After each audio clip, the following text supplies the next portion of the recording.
ওরে কান্দে যদি মায় খোদার আরশ কেঁপে যায়, ওরে কান্দে যদি মায় খোদার আরশ কেঁপে। নিঃসন্দেহে তুই ঠিক কথা বলেছিস।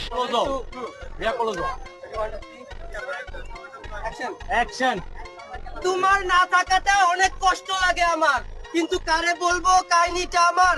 যারে বলি সেই বলে আল্লাহ যা করে ভালোর জন্যই করে।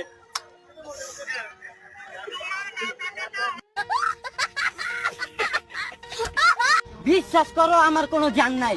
দোস্ত তোর জান ফোন দিছে।